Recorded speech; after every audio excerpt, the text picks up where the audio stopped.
wabarakatuh. Perkenalkan, saya Koril Farhan, guru penggerak angkatan 7 Kabupaten Brebes. Saat ini saya akan melakukan percakapan observasi supervisi coaching yang akan dilaksanakan pada rekan saya, yaitu Ibu Desi. Desi ya, Bu De? Ini oke, kita mulai saja untuk percakapan saat ini. Terima kasih. Assalamualaikum Bu Desi. Waalaikumsalam Pak Farhan. Bagaimana kabarnya? Alhamdulillah baik dan sehat. Luar biasa, ini kayaknya itu auranya aura apa gitu ya, menyegarkan. Ibu Desi ini seperti yang telah kita sepakati ya. Besok mungkin ada besok ada kegiatan supervisi yang akan kita lakukan ya. Nanti jam ketiga ya, jam 3.49 Pak. Oh ya, besok ya. Iya besok. Ibu Desi ini kira-kira untuk kegiatan besok pagi ya, itu saya ingin tahu gambaran rencana pembelajaran yang akan kita laksanakan itu seperti apa. Jadi sesuai dengan EPP yang sudah saya siapkan, besok rencananya itu kita akan membahas mengenai masalah globalisasi. Anak-anak nanti akan saya minta nonton video yang pertama ya. Jadi nanti ada dampak positif, negatif globalisasi. Kemudian akan kami bentuk kelompok untuk berdiskusi. Jadi pembelajarannya ini sebisa mungkin anak itu yang aktif begitu ya. Diskusi nanti mereka akan merumuskan sendiri dari mulai permasalahan mencari sendiri sampai mencari jawabannya. Kemudian terakhir itu presentasi kelompok, gantian maju ke depan. Oh iya, luar biasa. Nah ini sebenarnya EPP tersebut tujuan pembelajarannya apa sih Bu? Saya baca nggak apa ya Pak? Boleh monggo. Jadi tujuan pembelajaran yang ingin dicapai yaitu satu, peserta didik nanti akan memahami pengaruh positif dan negatif globalisasi, kemudian merumuskan alternatif cara mengatasi berbagai masalah sosial yang menjadi akibat dari globalisasi. Luar biasa. Nah ini dari apa yang akan kita lakukan besok ya Bu ya, itu kira-kira area pengembangan yang ingin dicapai oleh Bu Desi untuk besok dalam supervisi itu apa sih Bu? Area pengembangan kalau untuk saya pribadi sih saya pengennya bagaimana pembelajaran saya ini nanti saya akan menjadi terbiasa berorientasi pada anak-anak yang aktif lah ya. Saya jadi fasilitator saja, tidak terlalu banyak menjelaskan. Sementara kalau dari anak itu pengembangannya yaitu anak nanti akan terbiasa untuk berdiskusi, bekerja sama, kemudian keberanian untuk menyampaikan pendapat. Nah itu yang paling penting karena anak-anak kami di sini tuh untuk penyampaian pendapat itu masih kurang gitu ya keberaniannya. Itu. Luar biasa. Nah ini strategi yang sudah dipersiapkan oleh Bu Desi untuk mencapai tujuan itu apa? Strateginya pertama kita harus menarik perhatian anak dulu ya. Itu tadi makanya kenapa saya ingin ada menampilkan video dulu. Itu ketika anak itu terstimulus secara visual gitu kan, mereka itu akan muncul berbagai pertanyaan pasti di otaknya gitu. Nah itu harapannya nanti kalau anak itu sudah mulai rasa ingin tahunya tumbuh, dia akan mau menyampaikan atau mulai berpikir kritis dan kreatif untuk merumuskan masalah sampai dengan mencari solusi alternatif dari masalah itu. Luar biasa. Nah Ibu, tadi kan dikatakan tadi pengembangan Ibu itu ingin mengembangkan ingin berperan sebagai fasilitator gitu. Kalau boleh saya tahu nanti saya bantu untuk mensupervisi ya, untuk mensupervisi area pengembangan tersebut. Nah ini kalau boleh tahu sedikit lebih spesifik yang pengen saya supervisi, saya observasi itu dalam hal apa gitu. Nanti saya bantu dengan mengobservasi anak itu sendiri. Nanti yang mungkin yang menurut saya justru refleksi terhadap pembelajaran saya sendiri. Nanti saya minta tolong Pak Farhan itu ketika selesai kelebihan dan kekurangan dari pembelajaran itu tuh apa gitu. Jadi lebih banyak masukannya untuk sayanya seperti apa. Jadi apakah sudah mampu membuat anak itu aktif atau belum, seperti itu. Jadi nanti lebih banyak masukan ke saya saja Pak daripada ke anak-anak gitu ya. Nah ini satu ini satu. Ini dalam mencapai tujuan tersebut. Nah indikator keberhasilan dalam pembelajaran ini apa itu? Indikatornya berarti anak itu saat tahu pengaruh negatif dan positif dari globalisasi itu di masyarakat dengan melihat masyarakat sekitar itu tahu pengaruh positif dan negatifnya. Yang kedua, mereka mampu menemukan solusi dengan pemikiran mereka sendiri. Jadi mereka mikir sendiri ini kira-kira cara mengatasi dampaknya itu, terutama dampak negatif mungkin ya, dari masalah-masalah sosial di masyarakat itu apa. Biasa Ibu, seperti sebenarnya Ibu sudah mempersiapkan sebaik mungkin ya. Insya Allah. Di media sudah dipersiapkan siap. ya. Nah, terima kasih. Nanti saya izin besok mungkin saya masuk kelas untuk melakukan membantu supervisi atau mengobservasi Ibu, dan saya harap ini menjadi pengalaman yang luar biasa bagi kita semua. Amin. Terima kasih Ibu. Nanti kita bantu kesepakatannya berarti besok ya Bu ya. Pagi. Jam ketiga keempat itu berarti jam berapa ya? Jam 8.30-an ya. Oke. Terima kasih Bu, sampai bertemu besok pagi ya. Terima kasih Bu. Semoga sehat. Amin. Assalamualaikum ya Bu ya. Waalaikumsalam warahmatullahi wabarakatuh. Terima kasih. Alfa ya?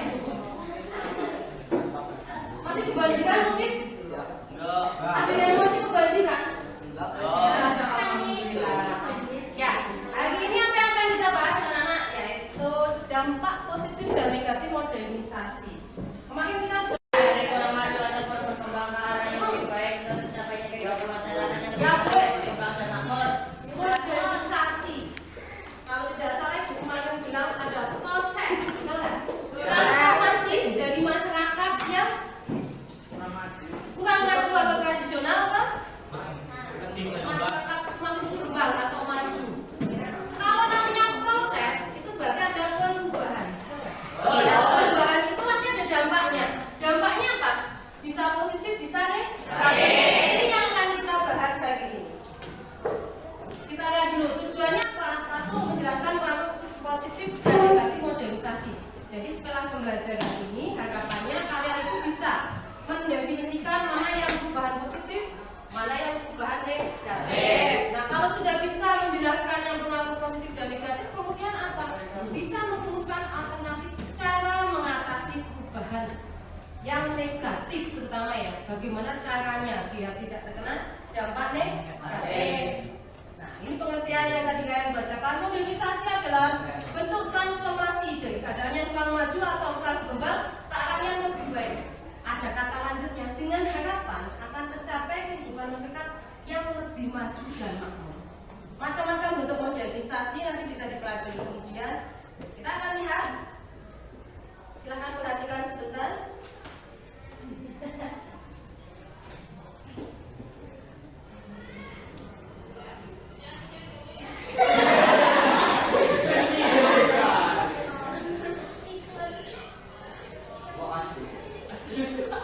Suaranya sudah ada?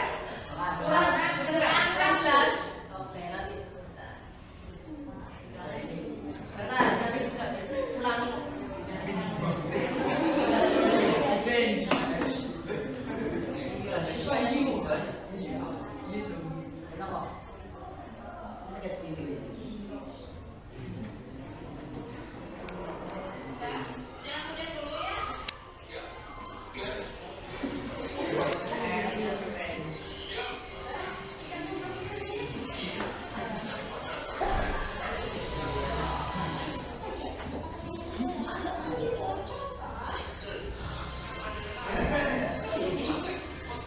Ya, itu dilakukan. Pertanyaannya tadi di situ, ini termasuk masyarakat modern atau masyarakat tradisional? Ingat, jadi masyarakat modern itu salah satunya adalah rasional atau logis, betul kan? Kemarin sudah dijelaskan. Nah, yang kalian lihat, menurut kamu itu masyarakat modern atau tradisional? Tradisional, kenapa? Pawang hujan ya? Iya, pawang hujan. Ayo hujannya disingkirkan, katanya tradisional. Tidak logis berarti. Tidak logis kalau mengadakan pawang hujan. Ya, tidak logis. Ada masyarakat modern atau tradisional? Cuma pukul. Tradisional juga sama. Betul. Kalau dilihat dari pola pikir, ini adalah masyarakat tradisional karena masih irasional, mengandalkan pawang hujan. Tapi kalau dia dari fasilitas yang digunakan, dia sudah masyarakat modern. Telepon pawang hujan, ya kan? Dan materinya lewat telepon. nanti transfer ya. Nah, ada kata-kata transfer itu kan juga kemajuan atau modernisasi di bidang perbankan, ekonomi. Nih, jadi ada dua sisi, modern dan tradisional. Tapi betul kalian, kalau dilihat dari pola pikirnya, maka ini adalah masyarakat tradisional. Pinter-pinter ya, kadang-kadang. Hari ini yang akan kita pelajari tadi kan dampak positif dan negatifnya. Kenapa ditampilkan peta lokasi masyarakat Baduy? Karena yang akan kita pelajari ada kaitannya dengan suku Baduy. Ada yang pernah dengar apa itu suku Baduy? Suku pedalaman. Di pedalaman mana? Papua, Lampur. Yuk yang lain? Sudah pindah berarti mas? Ya. Lihat loh petanya itu Jawa Barat. Banten, betul sekali Kak Bapak. Ya, ini adalah masyarakat di Banten. Ada suatu suku itu yang menolak modernisasi. Tapi akhirnya masyarakatnya terpengaruh juga sehingga terpecah menjadi dua, yaitu ada suku Baduy dalam yang benar-benar masih memegang teguh adat dengan masyarakat Baduy luar yang sudah mulai terpengaruh modernisasi. Akan ada tayangan video nanti yang akan kita perlihatkan. Nah, tapi sebelumnya, ini contoh gambarnya masyarakat Baduy. Sebelumnya, silakan membentuk kelompok seperti biasanya. Kelompoknya masih sama karena temanya masih sama, modernisasi. Silakan kelompok yang kemarin 3-4 orang berkumpul dengan kelompoknya masing-masing. Komennya, ya cepat, capcus. 1, 2, 3, hitungan ke 10, dan kelompoknya. 4,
Yang sudah mendapat pertanyaan langsung maju ke depan.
kedua, nanti akan kita pilih 5 pertanyaan saja dari 9 kelompok.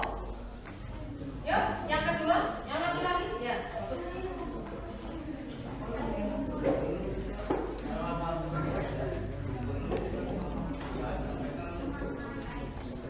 Sudah dapat ide mungkin.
Boleh Bu. Kenapa? Kenapa ini mau membuat pertanyaan? Ya silahkan boleh langsung. Nanti kan akan kita pilih 5 dari 9 ya. Waktunya cukup karena ini kita batasi untuk diskusi kelompok hanya 20 menit. Setelah itu setiap kelompok gantian maju.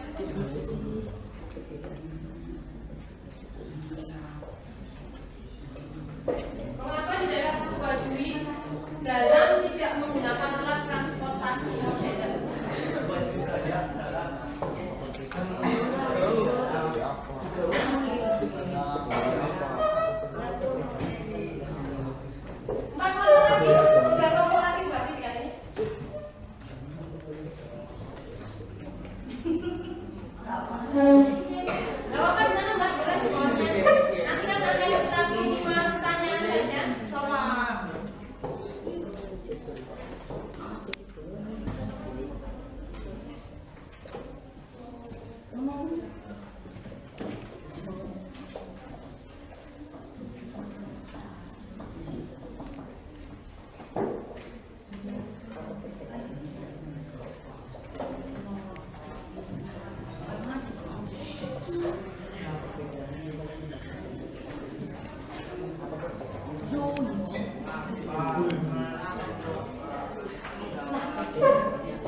Mengapa Suku Baduy mempunyai banyak larangan?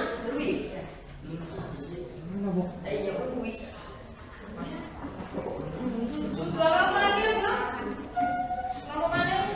1, 2, 3, 4, 5, 6, 7 ya, ada lagi? Belum ya?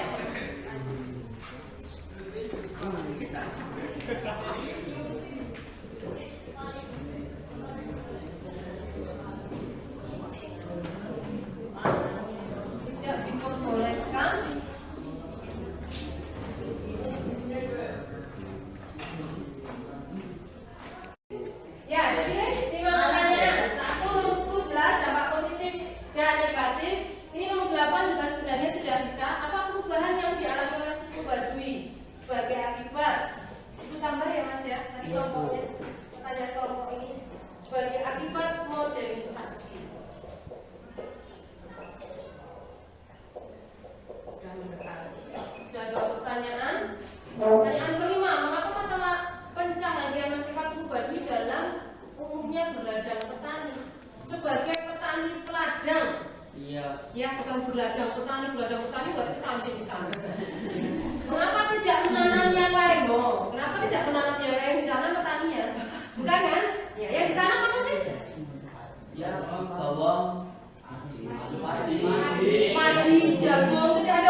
2, 3, sudah 3, 2 lagi. Pilih anak. Mengapa di daerah suku Baduy Dalam tidak menggunakan alat transportasi modern ya? Ini katanya dengan modernisasi di bidang transportasi. Memilih jalan kaki. Apa agama? Ini agak sulit karena bukan agama yang menentukan, tapi Kepercayaan. Kepercayaan. Kita lewati. Apa perbedaan yang paling mendasar dari kedua suku tersebut? Ini maksudnya adalah suku Baduy Dalam dan suku Baduy Luar. Jadi masih satu suku ya, nomor 1. 1, 4, 7, 8, 10. Sudah 5 pertanyaan. Silakan 5 pertanyaan itu kalian tulis di lembar kerja kalian. Kemudian langkah selanjutnya kalian harus mencari jawaban dari pertanyaan itu. Boleh dengan berdiskusi, boleh menggunakan Jawabannya nggak urut nggak apa-apa Bu. jawabannya nggak urut, nggak apa-apa, yang penting ada nomornya. Karena nanti yang maju presentasi tetap kalian membacakan. Paham ya? Ya, nomor 1, nomor 4, nomor 7, nomor 8, dan nomor 10. Ini ya. Yang ibu lihat ya. Supaya tidak membingungkan, yang lain juga bos. Bu. Halo. Ada yang mau bertanya, silakan. Bu, ini jawabannya di mana Bu? Di bawahnya ada lembarnya. Kalau tidak muat, tidak cukup boleh dibaliknya. Ada kan? Di situ ada nomor 4. Dari informasi yang telah kalian kumpulkan, susulah jawaban. Betul? Ya. Baca dulu saya.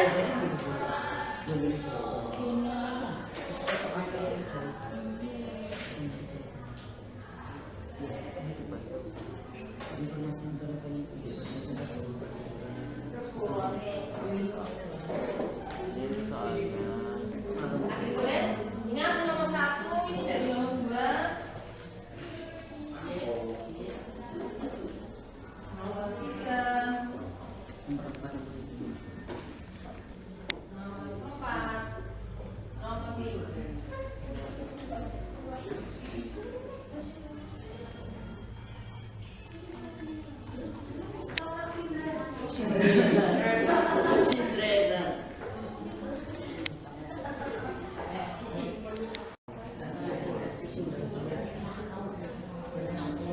Ini buku apa? Isinya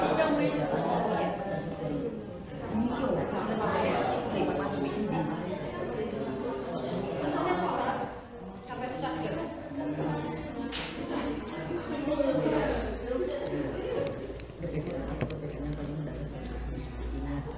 Iya, pintar.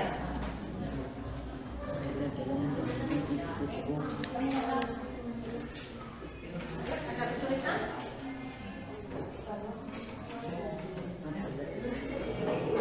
Kamu nulis yang lain cari jawaban. Makanya jenius ya. Itu. Iya.